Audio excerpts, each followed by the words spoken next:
ایک یہ کویسچن کیا تھا کہ ملاوٹ جو کی جاتی ہے مختلف چیزوں میں، اس کا کیا شرعی حکم ہوتا ہے؟ یہ جائز ہے ناجائز ہے؟ کن صورتوں میں جائز اور کن صورتوں میں ناجائز ہے؟ دیکھیں، پہلی بات تو یاد رکھیں کہ وہ ملاوٹ منع ہوتی ہے جو دھوکے کی غرض سے کی جائے۔ اگر دھوکہ نہ ہو تو مطلقاً ملاوٹ منع نہیں ہوتا۔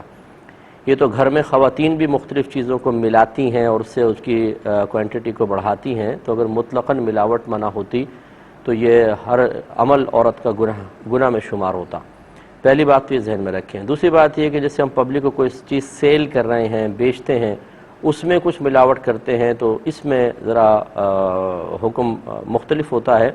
پہلی بات تو یہ کہ اگر کسی ایسی چیز کی ملاوٹ کی جا رہی ہے جو بالکل بیکار ہے، یعنی اگر اس کو آپ علیحدہ ہٹا دیں، اصل چیز سے علیحدہ ہٹا دیں تو اس کی کوئی قیمت نہ ہو، بالکل بیکار قسم کی چیز، تو ایسا مال جس کی کوئی قیمت ہی نہیں ہے، بیکار قسم کی ہے، شریعت کی نگاہوں میں وہ مال نہیں ہے، اسے مال متقوم نہیں کہتے ہیں، اور جو مال متقوم نہ ہو اس کو بیچ نہیں سکتے ہیں۔ تو ایسی صورت میں جو یہ زائد پیسے، اس ملاوٹ کے وزن کے زائد پیسے لیے جا رہے ہیں، وہ حرام اور گناہ کبیرہ ہے اور یہ بالکل غلط ہوگا۔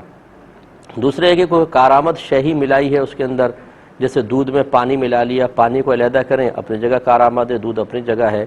اس میں حکم شرع یہ ہوتا ہے کہ اگر دودھ والا یہ چیز ظاہر کر دیتا ہے کہ میں نے اس میں اتنا پانی ملایا ہے،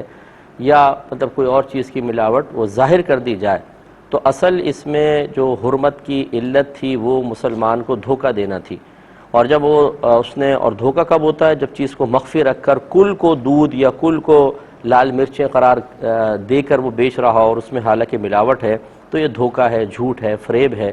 لیکن اگر وہ ظاہر کر دیتا ہے کہ اس میں جی اتنا دودھ ہے، اتنا پانی، اتنی مرچیں، اتنا برادہ ڈالا گیا ہے، تو اس نے ظاہر کر کے بیچا، اب اگر سامنے والا لیتا ہے تو اس کا بیچنا بھی جائز اور اس کا خریدنا بھی جائز۔ ویسے تو یہ برادہ جو ہے یہ تو الگ مستقل اپنی کوئی قیمت نہیں رکھتا ہے، بعض جگہ جلانے کے لیے یوز کرتے ہیں، لیکن دودھ کے اندر جو پانی ملایا جاتا ہے یہ باقاعدہ اپنی قیمت رکھتا ہے پانی۔ تو اگر وہ ظاہر کر دیتا ہے کہ اس میں اتنا دودھ، اتنا پانی ہے، تو چونکہ اب دھوکہ نہ رہا، اس نے چیز کو ظاہر کر دیا، اب اس میں اس کا دودھ بیچنا بھی جائز اور پانی بیچنا بھی جائز۔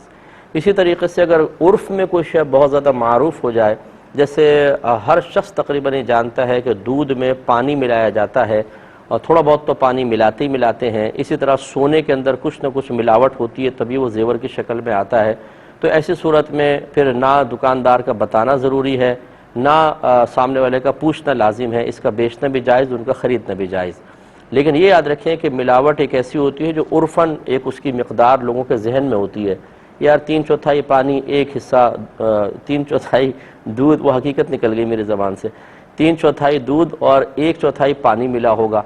تو یہ تو بغیر بتائے کیونکہ عرف میں معروف ہے چل جائے گا۔ لیکن اگر آدھا دودھ آدھا پانی، یعنی جو لوگوں کے ذہن میں موجود تھا اس سے زیادہ ملایا ہے، تو اب اس کو ظاہر کرنا ضروری ہوگا، بغیر ظاہر کیے بیچا تو شرعاً جائز نہیں ہے، گناہگار ہوں گے۔ بھائی نے پوچھا تھا یہ منرل واٹر کا کاروبار کرنا کیسا ہے؟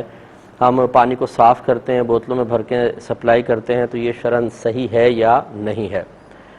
دیکھیں، پانی ایک قیمتی چیز ہے، شریعت نے اس کی قیمت رکھی ہے، لہٰذا پانی کو سیل کرنے میں شرعاً کوئی حرج نہیں ہے، یہاں تک تو اس میں کوئی مسئلہ نہیں ہے۔ لیکن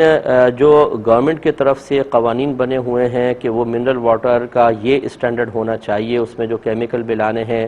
جو اس کی پیوریفیکیشن کی انہوں نے لمٹس قائم کی ہیں، یا جو اس کے لیے انہوں نے اسٹینڈرڈ قائم کیا ہے، جب تک وہ پورا نہیں ہوگا، نہ اس طرح پانی کو منرل واٹر کہہ کر بیچنا شرعاً جائز ہے، اور نہ اس کا خریدنا بھی کسی کے لیے جائز ہے، کیونکہ ایسے پانی پھر مضر صحت ہوتے ہیں، تو بلکہ یہ بیچنا گناہ ہوگا، یاد رکھیں۔ تو اس لیے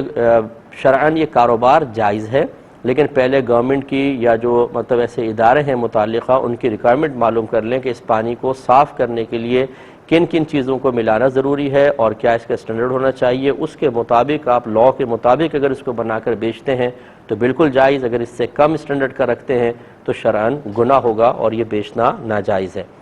یہ کہتی ہیں کہ کسی عالم دین نے کہہ رہی ہیں کہ عالم دین نے انہوں نے حدیث بیان کی کہ سرکار صلی اللہ علیہ وسلم نے فرمایا بچہ 4 ماہ کا ہو جائے تو نہ مارو، کیونکہ وہ شاید کلمہ پڑھتا ہے، پھر اس سے 4 ماہ اگلے جو نہ مارو درود پڑھتا ہے، اس سے آگے جو ہے وہ ماں باپ کے لیے مغفرت کی دعا کرتا ہے۔ کیا یہ حدیث صحیح ہے؟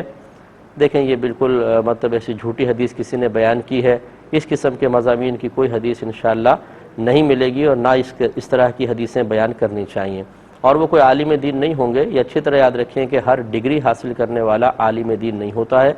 ہمارے دارالعلوموں میں بعض اوقات ڈگری ضرور دی جاتی ہے، لیکن طلباء کا حال یہ ہوتا ہے کہ ان سے اگر بیسکس وضو اور غسل کے مسائل معلوم کر لیں تو وہ ان کو نہیں آتے۔ اس میں اداروں کا میں کہتا ہوں کہ کوئی مطلب برا کردار نہیں ہے، ٹیچر اپنی بڑی محنت سے پڑھاتا ہے، یہ سارے مسائل کتابوں میں موجود ہوتے ہیں، لیکن طلباء کی عدم دلچسپی کا عالم یہ ہوتا ہے۔ اور یہ بھی نہیں کہہ رہا ہوں کہ 100% ایسے ہوتا ہے، لیکن ہوتے ہیں، بہرحال بہت سارے ایسے ہوتے ہیں، اور پھر یہ ان ڈگریوں کی بیس کے اوپر مسجدیں جوائن کر لیتے ہیں اور وہاں پھر اس طرح کے اوٹ پٹانگ چیزیں اور غلط مسائل بیان کرتے ہیں۔ تو یہ ہو سکتا ہے کہ کوئی اس قسم کا شخص ہو جس نے ڈگری لے لی ہو لیکن وہ حقیقتاً عالم نہ ہو۔ یہ اچھے سے یاد رکھیں کہ کوئی بھی شخص ڈگری سے کبھی عالم نہیں بنتا، علم سے عالم بنے گا۔ صحابہ کرام علیہم رضوان کو نبی کریم صلی اللہ علیہ وسلم نے کوئی ڈگری جاری نہیں کی تھی، وہ سیکھتے تھے اور ان کے علم میں وسعت پیدا ہوئی۔ انہی میں مجتہد صحابہ بھی تھے، عالم صحابہ تھے، عامی لوگ بھی تھے، لیکن بہرحال علم رکھتے تھے۔ تو اس پہ ذرا توجہ کرنی چاہیے، ہر ایک کی چیزیں نہ لیں۔ ایک انہوں نے فرمایا کہ کوئی شخص عمرے پر گیا تھا، جب مکے سے مدینے کی طرف جانے لگا تو کسی جگہ بس رکی اور لوگ نماز پڑھنے لگے۔ واش روم میں بہت زیادہ رش تھا اور پانی بہت ہلکا آ رہا تھا، تو انہوں نے تیمم کر کے نماز پڑھ لی، تو کیا حکم شرع ہوگا؟ دیکھیں یہ نماز ان کی نہیں ہوئی، کیونکہ تیمم کے لیے ضروری ہے کہ نہ پانی بالکل بھی نہ ہو، نہ ایک میں آگے نہ دائیں نہ بائیں، نہ آگے نہ پیچھے، تب کہیں جا کے، اور پھر پانی تک پہنچنا ممکن بھی نہ ہو۔ جیسے اگر بس چلا دیتے ہیں اور کہیں پہ پانی کی جگہ پہ کچھ اگلے پیٹرول پمپ پہ روک لیں، اس طرح ہوتا ہے، تو پھر جہاں رسائی ممکن ہو وہاں پر بھی عذر نہیں دیکھا جائے گا۔ چاہے جائے کہ یہاں تو پانی آ رہا تھا، اگر یہ چاہتے تو کوئی بوتل لے جاتے اور اس کو بھر لینے کے بعد باہر آ کے وضو کر لیتے اگر وہاں رش تھا تو بہرحال خلاصہ کلام یہ ہے کہ انہوں نے گناہ کبیرہ کا ارتکاب کیا۔ ایک تو یہ کہ غلط مسئلہ اپنے ذہن سے خود انہوں نے سوچا، اس کو حل نکالنے کی کوشش کی اور اس پر عمل پیرا ہوئے، یہ سارا گناہ۔ پھر دوسرا یہ کہ نماز قضا کرنے کا گناہ۔ اسی لیے میں اکثر کہتا ہوں کہ بہت سے لوگ حج اور عمرے کا بڑا شوق رکھتے ہیں، دیگر عبادات کا شوق رکھتے ہیں، لیکن علم نہیں سیکھتے۔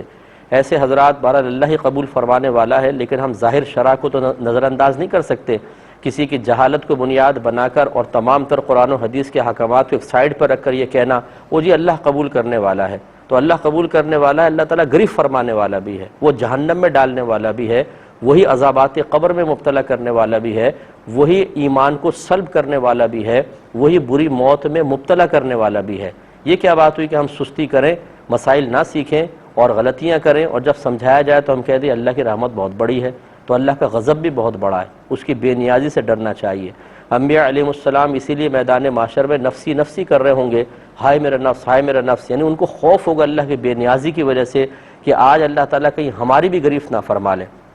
جو اللہ تعالیٰ کے ان سے نجات کے اور عدم گرفت کے وعدے ہیں اس کی طرف ان کی توجہ نہیں جائے گی، ان کی توجہ جائے گی اللہ کی بے نیازی کی طرف، تو وہ اس طریقے سے کہیں گے۔ تو یہ عام لوگ اس طرح نہ علم سیکھتے ہیں، نہ کوئی حج کی کتاب لے کے چلتے ہیں، نہ کسی عالم دین سے رجوع کرتے ہیں، اور اٹکل پچھو پہ چلتے رہتے ہیں اور یہ سمجھتے ہیں کہ شاید ہمارا مکے اور مدینے پہنچ جانا یہ ہمارا بہت بڑا کمال ہے اور ہم نے اللہ کی بارگاہ میں اتنا بڑا مقام حاصل کر لیا ہے کہ اب تھوڑی بہت غلطیاں تو بالکل نظر انداز کرنا اللہ تعالیٰ پہ معاذ اللہ لازم ہو گیا ہے۔